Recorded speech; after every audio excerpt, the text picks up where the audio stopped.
Bonjour Baptiste, donc merci effectivement de votre invitation. Donc concernant effectivement le marché du fonds de commerce en France depuis pour l'année effectivement 2020 et surtout depuis la fin du déconfinement de mai, on peut effectivement voir un important décalage entre Paris et la province. Paris étant sur un attentisme en tout cas ces temps-ci, alors que la province reste beaucoup plus active, avec beaucoup de demandes de visites, de renseignements, d'envoi de bilan, enfin voilà. Euh, Paris a bénéficié cet été, après le confinement, après le déconfinement de mai, a bénéficié quand même d'un gros sursaut en fait, hein, donc surtout au niveau de l'activité CHR. Donc on a eu des établissements qui ont fait de très beaux chiffres d'affaires cet été. Les gens sont restés là et donc ceux qui ont été les plus pénalisés, c'était donc effectivement des secteurs touristiques comme Versailles, je pense, mais Paris Intramuros, ça a quand même très bien fonctionné. Donc on voit effectivement que les acheteurs de biens, alors CHR en tout cas, sont là. En fait, alors il y a un attentisme effectivement qui nous pénalise pour l'instant. Il y a un attentisme sur Paris, mais dès qu'il y a des nouvelles favorables du gouvernement, les gens reviennent sur le marché. Donc on a quand même beaucoup de demandes. On a eu encore des offres donc cette semaine, hein, donc sur des établissements qui sont fermés, mais en tout cas de très belles offres. Voilà. En province, donc c'est quand même beaucoup plus actif. On n'a pas non plus les mêmes demandes en fonction des activités, c'est-à-dire qu'on reste, on a une demande qui redevient importante sur les bars tabac et sur l'alimentation générale, qui sont donc des activités qui n'étaient pas impactées qui ne sont pas impactées pendant la période du Covid. Et le point favorable, en tout cas, pour moi, c'est les banques qui, pour l'instant, continuent à donner des accords de prêt, même si les délais s'allongent pour les délivrances de fonds. En fait, hein, là, actuellement, on a les services qui délivrent les fonds après que les prêts soient accordés sont plus longs. En fait, je pense, vont attendre début novembre et ils décalent pour accéder aux signatures. Mais pour l'instant, on a encore des accords de prêt, donc ça, c'est quand même un point assez positif.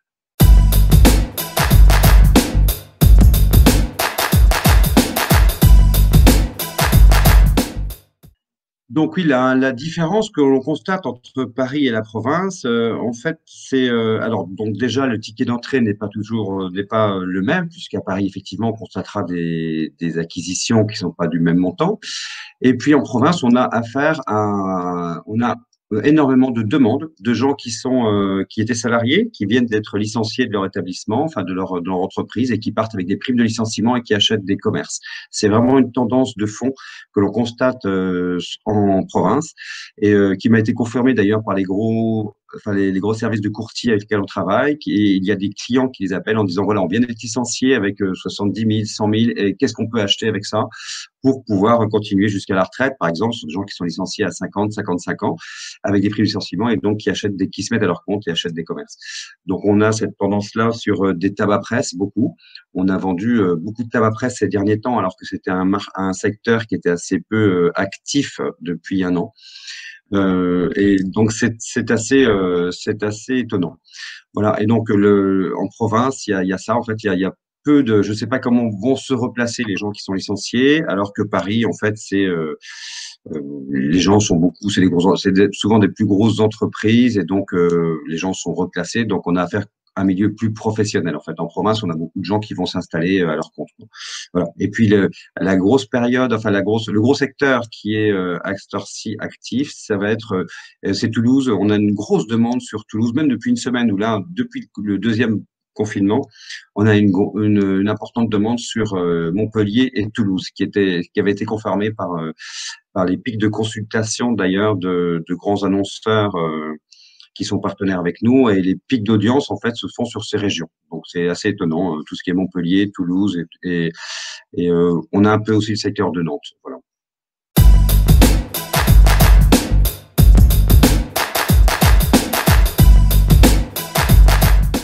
S'agissant de la perspective après cette deuxième période de confinement, je pense qu'effectivement, sur le prix des fonds de commerce, nous aurons certainement, s'il n'y a pas de vaccin et qu'on n'a pas la solution définitive à cette crise sanitaire, nous aurons une baisse effective des fonds de commerce, puisqu'effectivement, sur 2020, nous aurons des chiffres d'affaires bien impactés au niveau des bilans.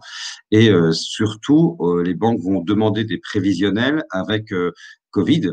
Ce qu'ils appellent prévisionnel Covid, c'est donc avec moins de place dans les magasins, un espacement. Alors, un petit peu de coûts supplémentaires, mais surtout un espacement dans tout ce qui est restaurant, bar et choses comme ça, où on ne peut plus exploiter que la moitié des sièges si ça reprend. Voilà. Donc, alors il y a deux choses importantes. Il y a les murs commerciaux qui sont à cette heure-ci très demandés. Donc, je pense qu'effectivement les gens pensent, enfin, ont peur du système financier. Donc, ils se précipitent en ce moment sur des murs commerciaux qui sont quand même un investissement assez sûr. Et donc, au niveau des fonds de commerce, donc ça va dépendre de ceux impactés par le Covid ou pas. Je pense que sur Paris, c'est ce qu'on a vu d'ailleurs après la première période de confinement, les gens sont revenus assez rapidement, les investisseurs, enfin les acheteurs sont venus assez rapidement racheter des fonds de commerce parce que il y a quand même la clientèle est quand même toujours présente sur Paris. Et donc, je suis pas trop inquiet sur Paris. Ça va remonter assez rapidement.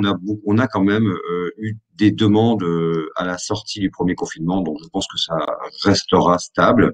Les prix vont certainement un peu descendre, c'est ce qu'on dit à cause des fréquentations. On peut pas rentrer à plus de 100 personnes dans les restaurants, et puis voilà. Mais il y a toujours une demande qu'on sent quand même toujours présente. Hein. Donc, moi, je suis pas trop inquiet. Sur l'investissement dans les fonds de commerce, dans les gros pôles urbains, Paris ou même toutes les grandes métropoles. Hein, les gens sont toujours